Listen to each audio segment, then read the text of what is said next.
Welcome to Negotiation Made Simple, where we help you master the art of negotiation and win the next deal. I'm your host, John Lowry. I'm really excited about this episode where we are going to think about how advanced negotiation training can accelerate business success. And here to help us think about this is one of my friends and colleagues, Doug Ryan. Doug is with Colliers Nashville. He's been a professional in the commercial real estate space for years and years and years. He's done some of the biggest commercial real estate deals in Nashville, Tennessee. Everyone knows that Nashville has been growing like crazy, that downtown has been exploding, and Doug Ryan has been behind much of that, making the deals happen that bring this city to life. And so I'm really excited to talk with Doug about how intentional he was in making sure that he equipped himself with the negotiation skills necessary. And the way that he did that was through investing in negotiation training and taking part of it on a regular basis. And by doing so, giving himself the tools that he needed to get some of the biggest deals in Nashville real estate done. So let's jump into this conversation with Doug Ryan of Colliers Nashville.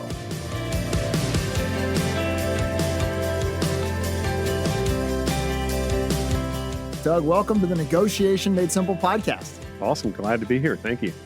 Well, I'm excited to have you here and really interested in having this conversation with you about how negotiation training really helps business leaders accelerate their success. And that's been part of your story as you shared back with me. And this is a great opportunity for you just to kind of share that with the larger audience about really what I think was maybe a surprise for you in terms of saying, wow, I didn't know how far a more sophisticated set of negotiation skills could take me. Absolutely. And you very quickly learn what your weaknesses are. And the best thing about, your program and working with you over the many years we have is just getting actual tools to help you get better. And it's an ongoing thing. It's not something you learn, you've got it mastered. Well, let's jump into all of that in just a second. But first, tell people a little bit about your background, everything that you've done from a business standpoint and what you're up to now. Sure. 25 years or so in commercial real estate, mostly on the office side, office leasing, Class A office. So much of what you see downtown, I've had some fingerprints all over, and I've got a degree in architecture and a master's in urban planning. So they kind of all mix together. It's been a fun ride. I've worked for 3 of the big 4. And Colliers for over 10 years now, joined immediately following Janet Miller's leaving the chamber and deciding to run Colliers' office. And so you've done a lot in the commercial real estate space, but you've also been in sales. Yeah. And commercial real estate, there is absolutely a sales element, but you've also done some just kind of direct sales work as well.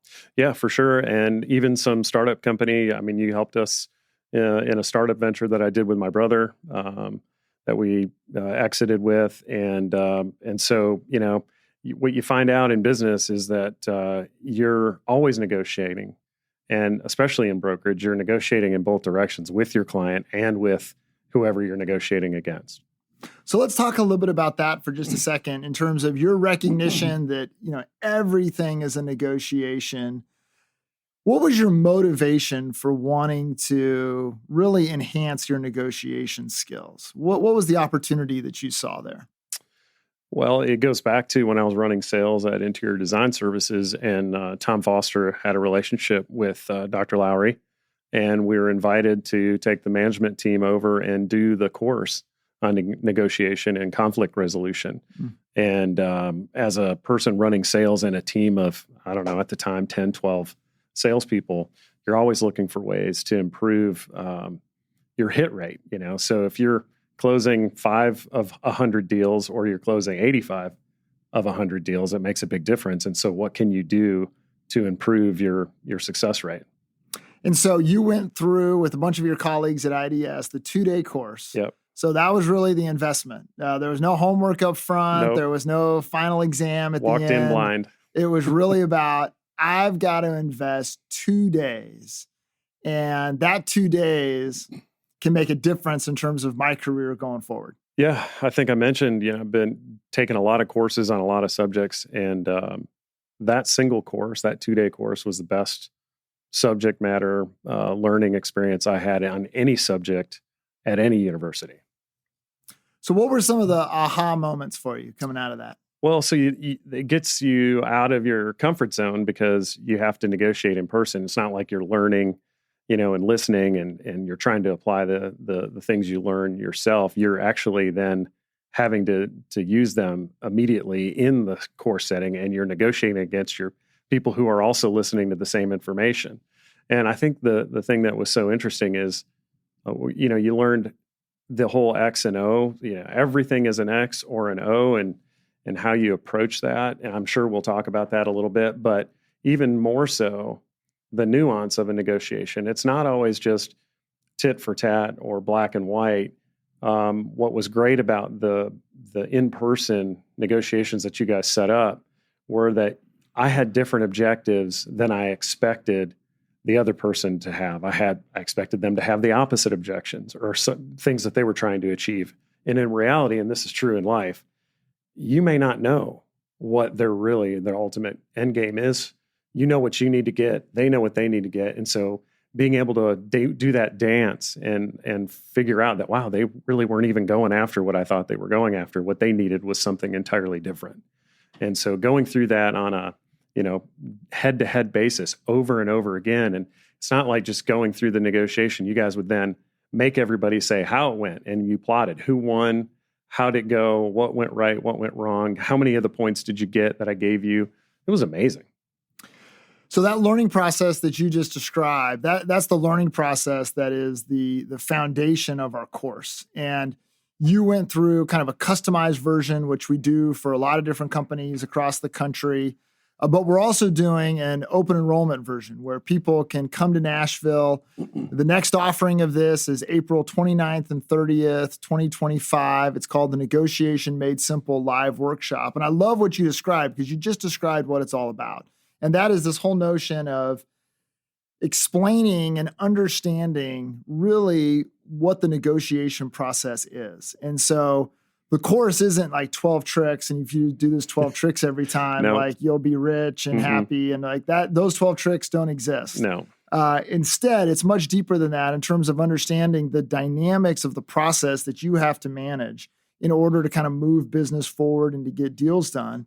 But then in the context of kind of understanding that process, we highlight the strategic moments that require a decision to be made and an action to be taken.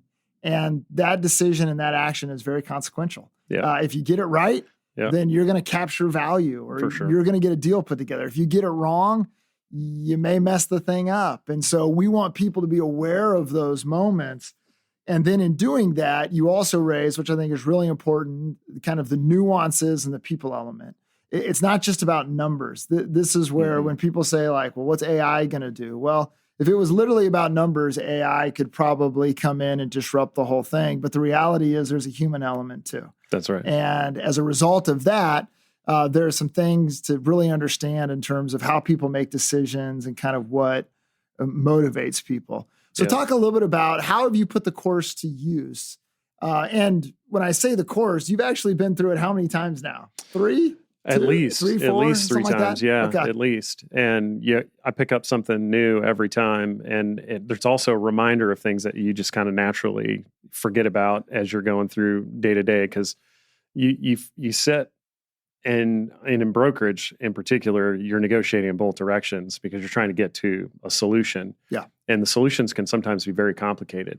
And as the course deals with, the stated objection isn't always the real objection. Sure. Right. So you need to uncover that going below the line, I think, as Dr. Lowry used to say. Yeah. And so it's complicated and you can't rush the process. It's maybe the thing I took most away from the last time we were together. As the economic conditions are tough and, we're post-COVID and deals are harder to get done. You want to rush. You want to do the opposite, that what needs to happen. Yeah. A lot of uncertainty, and you have to take more time with uncertainty and not rush the process. So in that last last go around, I took, not rushing the process is the thing that I had to relearn and slow down. Yeah, that's a really powerful point. And the way we like to say it is you can't short circuit the dance. No. Like there is a ritual to this in terms of people getting to a point to where they're ready to do the deal. And if you try to short circuit it, you'll end up paying for it in terms of whatever time that you save. So those are some great kind of aha moments. So what has been, over the 2 or 3 times that you've taken the course, what has been the one thing that you have found? You've mentioned several different points, but what's been the one that you found that has really made a difference in terms of your success? I think distilling down to the concept of everything as an X or an O. And so in a logical negotiation with, very easily defined criteria on both sides, when someone starts a negotiation and who starts it is always, interesting to watch happen because you get different types of people with their different styles. But when you distill it down, and this is true in our life, in our marriages, in our relationships with family members, everything's an X or an O. And an X is sort of an aggressive or a assertive approach, and then the O is the cooperative approach. Yeah. Like, hey, how do we solve this issue? Yeah. And so you can learn a lot about how something's going to go by watching whether an X or an O is played initially, and then understanding how to deal with that. Yeah, and all of that comes out of this game that we play called Win As Much As You Can, which is a really fun game to play with a group of people. You learn a lot about people kind of playing this game. But again, like this isn't just theory that we're communicating over PowerPoint. Like this is really interactive learning. But then out of those experiences, there's a lot of really valuable lessons like what you just described in terms of knowing when you need to be competitive and when you need to be cooperative. Yeah. And as you mentioned, that's such a powerful point for people. Like that really becomes the process of building relationships. Yep. And, in some relationships, you've got to be competitive or you're going to get exploited. But in other relationships, that's the last thing in the world you want to do because you've got someone right there that is easy to work with. And so for business people in particular, and it applies to home and everything else as well, that's a really important skill set. And a lot of people have never even thought about it that way. That's right. Yeah, absolutely. And I feel like there is so much potential in, looking at it through this lens and knowing immediately, like recognizing it when it happens is kind of funny. You get this little smile in the back of your head. You're like, I see what's going on instantly, and it makes it, it leads you to your next thing, which is like, how do you get better at responding? And sometimes you do the opposite. Sometimes you are competitive when, maybe in a more, an O is offered, a more cooperative situation. And it all depends on the circumstances of what to do. But I think the most important thing that I've learned throughout business is that relationships matter, people matter in the long term. And it doesn't do any good to win every negotiation if they're not going to work with you in the future because they felt taken advantage of or whatever. So, there's something about being authentic and advocating for either your position or your client's position that allows, business negotiations to, succeed. Yeah. And so what we're talking about here is we're talking about some of the key lessons that come out of the Negotiation Made Simple live workshop, which we're going to offer next here in Nashville, April 29th and 30th, 2025. To register, you go to lowrygroup.net, and that's where you are welcome to join a group of business people and professionals from around the country that are all coming to spend 2 days to think about how it is that they can take advantage of what Doug's talking about. And Doug, you reminded me of a story. A guy came up to me a couple of months ago at my daughter's school, and he had his phone, and he showed me this picture of his phone. And it was a picture of one of the X cards from the game that you described. And it was sitting on a computer keyboard, this X card. And so he said, "You want to know the story?" I was like, "Absolutely, I want to know the story about this X card." And he said, he said, I work at this professional services firm, and he said, we had this employee who was really difficult, and finally he decided to leave, and it was a good thing. And it was really tense in terms of him getting out the door. And there was a lot of kind of drama around that. But he had taken the course along with the rest of us in terms of how to work through this. And he says, we were finally able to kind of negotiate a package to get him out the door without, any lawsuits or anything like that. But as he left, he cleaned out his office and he left us one thing. And the one thing he left us was the X card sitting on his keyboard, which was this point that he was making about the fact that this was, competitive in nature. So those X cards do kind of play out. Talk a little bit about, do you have any examples or any stories to where you took something from the course and you put it to work and it made a difference either in advancing a relationship or putting a deal together? Sure. Concept, talking about specifics is tough, especially with, clients and, what the kind of deals that we work on in what we do. But one of the concepts that I thought was so helpful was, and it's related to that rushing a deal or short-circuiting the time it takes to go back and forth. But the thing that I remember and that I try to employ is also don't be afraid. When you think the negotiation is done, that you've come to a place, quite frankly, you're willing to accept either for yourself or for your client, don't be afraid to ask one more thing. Like, let it play out one more round than you normally, and you'd be surprised what you get. And I can't tell you how many times that has worked. Just being aware of where you are in the negotiation, you very quickly can get to terms where you think, hey, this is going to work for both sides of the deal. But then slowing yourself down, going, okay, put myself in the client's shoes. Is there anything else that I would want out of this? Even though we're at a good deal where both sides are going to be happy at this moment, but is there one other thing that I can ask for or get? And it might not be economic. It could be a quality kind of determination.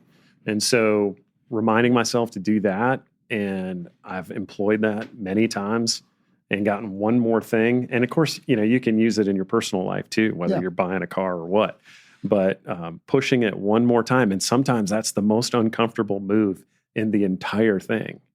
Is going that one more time. You think, am I going to ruin this relationship by going one more time?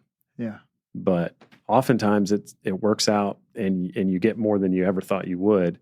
And leaving the negotiation and it's still intact and everybody's happy with how they walked away. Yeah, that's a great story, great illustration. Do you have any sense of, if you were to try to put a guess on your mindset and the way that you manage negotiation before investing in yourself and doing the training versus after having done the training, having gone through the course? Do you have any way to measure what the value has been financially? Or it's tough to say. I know that I felt like I really had no clue. And here's somebody like, I've got a master's degree. I've been through. I know the process. Sure. I've been successfully worked on many deals and structured things. Even negotiating, in group and team settings. But I feel like, as you get older and you realize, kind of what's happening, and you're able to very quickly define the value of the negotiation, maybe something we hadn't talked about, but even having the ability to define, okay, what's at stake here? And if one person is at A and the other person's at C, and we know we're going to meet at B, define that value, a set of value to that, and say, okay, I should be good if I end up, B or a little bit better. I should be okay with that. And sort of laying that out on the front end kind of keeps the emotion out of it. And when you can get, especially with, difficult people that you're negotiating, that all they have is aggression and, competitiveness.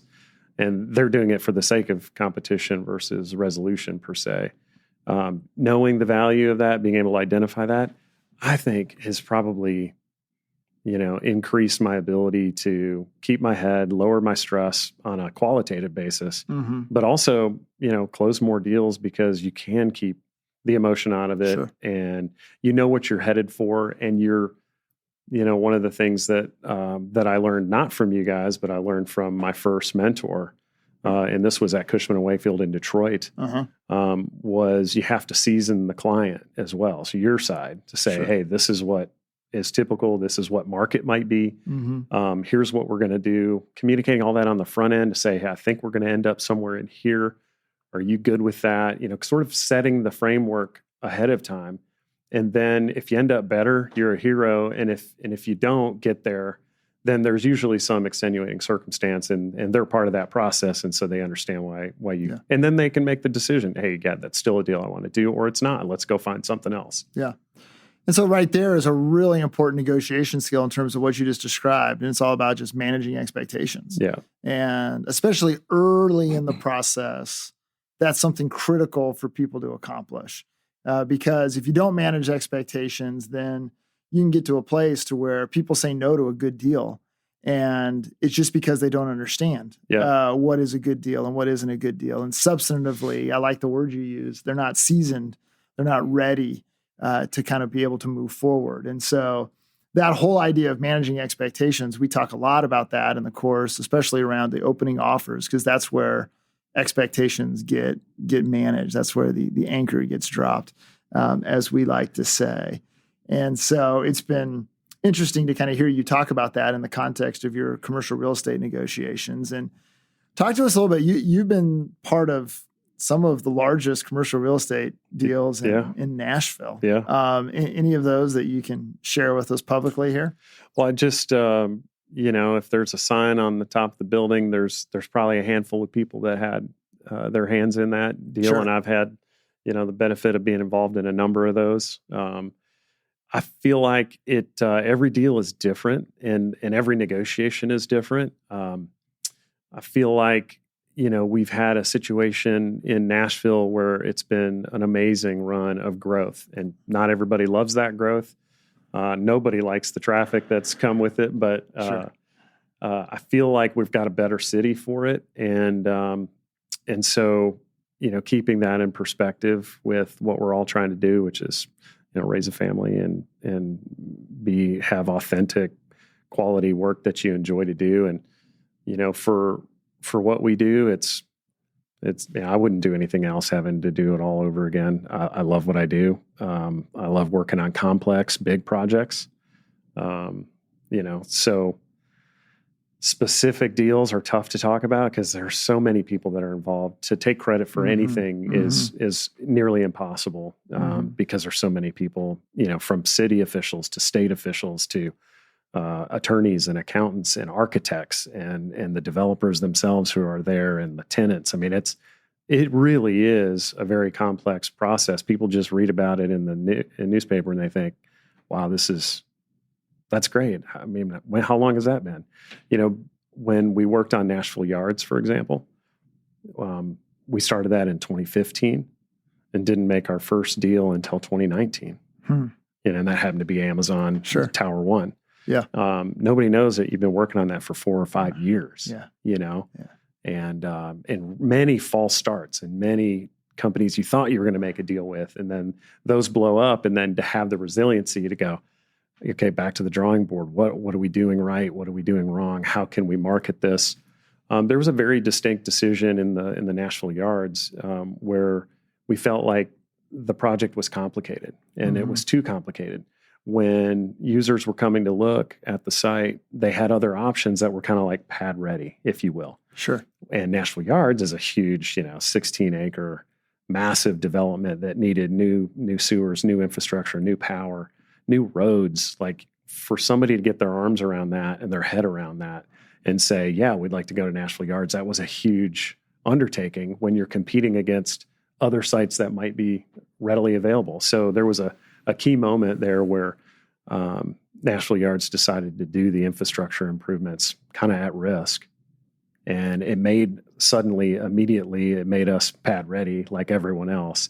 And it took uncertainty away. And so now they could just say, hey, do we want to be in this amazing development with all these other things, these other amenities and other companies that are going to be there? Or could we be over here by ourselves? And so that was kind of a complex but fun, but very long project. Yeah. And that dynamic you just described is so true in so many business contexts, to where a business deal coming together is not the result of one negotiation. It's the result of dozens. And you have to be dynamic, because in some of those negotiations, you may have to be very competitive because you're arguing over who gets how much, and that's going to require more competition. But then in other cases, with different parties and different stakeholders, you may have to be very cooperative because they have the power and you don't. Yeah. And so as a result of that, you got to play differently in order to get what you're looking to get in the deal. For sure. And it just spurred in my memory, we represented Remington when they came in. And when they made the decision to move their headquarters here, it was between us and Austin. And that's the other thing for people to recognize, is that we compete against other cities at the same time. Sure. So it's not just sites within, but it's other cities as well. But Remington made the decision to come to Nashville because they had full-time jobs. And the difference between Texas and here was that every county was a separate negotiation for them. And they had sites across different counties. And so they were going to have to negotiate a different deal in every county and not know what they had until all of those negotiations were done. Whereas, and something that's been so successful for Nashville, and I credit Janet Miller for a lot of that, is it's a one-stop shop. You come in, you talk to one group, and they go out and get everything that you will need, and they package it together, and you have a single negotiation. So I think that's two things I've said about reducing complexity. Yeah. Yeah, and that really, for people, I call that, taking the friction out of the deal. Yeah. If you can take the friction out of the deal, then you're more likely to get to the deal. Yeah. And that becomes something that's really, really strategic. So through your experience and all the success that you've had, you've recognized kind of your negotiation skill as being critical to that. For other folks that haven't invested like you have, what would be your recommendation to them in terms of how to build that negotiation skill set so they can experience similar success?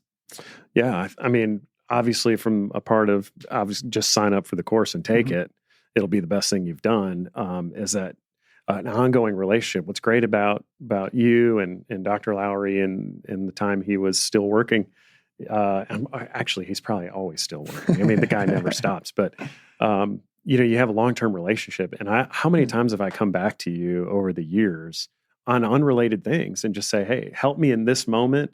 This one I'm really struggling with. And I've probably done that 3 or 4 times in those 10 years. No question. Lots of drinks we've shared over challenges and problems and things like that. And for me, that's really the joy of all of this. The thing that I love to do most is, to get to know people, to be able to provide them with some skills that are very useful. It's great fun watching them take those skills and go out and do those things. But the moments are also really special for me when people, when they call and they say, hey, I'm working this deal. I'm trying to apply what you've taught me. Can you coach me and can you help me? And the answer is always absolutely. Like, let's sit down and let's talk. And that offer is not just for good friends like yourself, but it's for everyone. I mean, that's really what I hope that Negotiation Made Simple is about for people. I would encourage people, like, if you have any self-awareness at all, to say, hey, I think I could get better. Yeah. If you have any kind of self-awareness at all, and you recognize that you can improve and it can help you in every aspect of your life, this is one area that I think is really low-hanging fruit, and dollar per investment is, tenfold.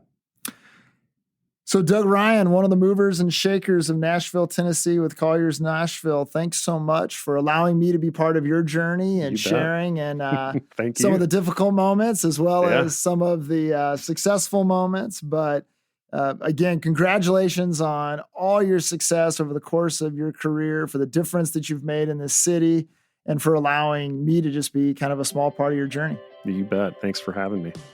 So the Negotiation Made Simple live workshop, I want to invite you personally to come and be part of this. We're going to offer it here next in Nashville, Tennessee, April 29th and 30th, 2025.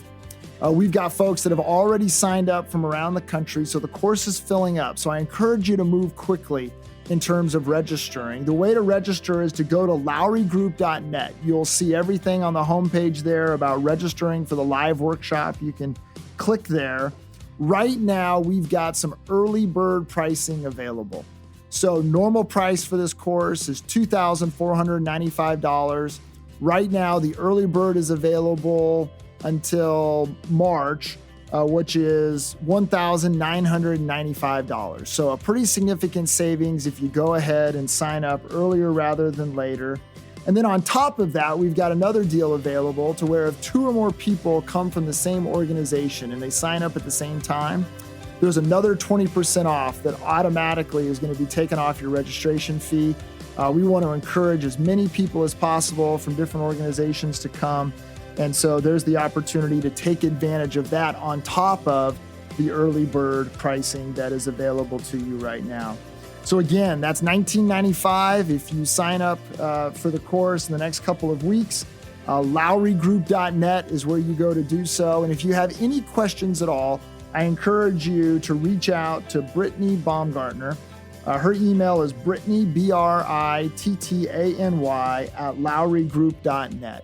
And if you'll just reach out to Brittany, she'll be glad to answer any questions you have. The last thing I want to share about this is we're doing this in Nashville. And so we have to provide a Nashville experience to everyone that's coming. And Doug knows the importance of that and all of his work as well. And so we have a really special Nashville experience that is awaiting the people that come and be part of this course. And so the evening of April 29th, instead of just sending people out to Broadway to have a good time, which I'm sure some people will do, we have created an opportunity to go over to the Blackbird Studio in this little part of Nashville called Berry Hill. This studio is owned by John McBride, who is the husband of country music legend Martina McBride. And in this studio, he has created some sound experiences that are absolutely unbelievable, like you have never had before. And he's got some master tracks of some incredible music like Bohemian Rhapsody and Michael Jackson's Thriller. And they're just unreal to experience those songs in this kind of studio where the music literally is bouncing off the walls and creating this incredible experience. And so we've got a private tour of the Blackbird Studio where a lot of famous music has been made. We've got this musical experience waiting for folks. And so it's going to be a tremendously fun experience for everyone, in addition to the learning that will take place during the 2 days of April 29th and April 30th. So I hope you'll sign up soon. Doug, thanks so much for being with us. Thank you all for listening to Negotiation Made Simple.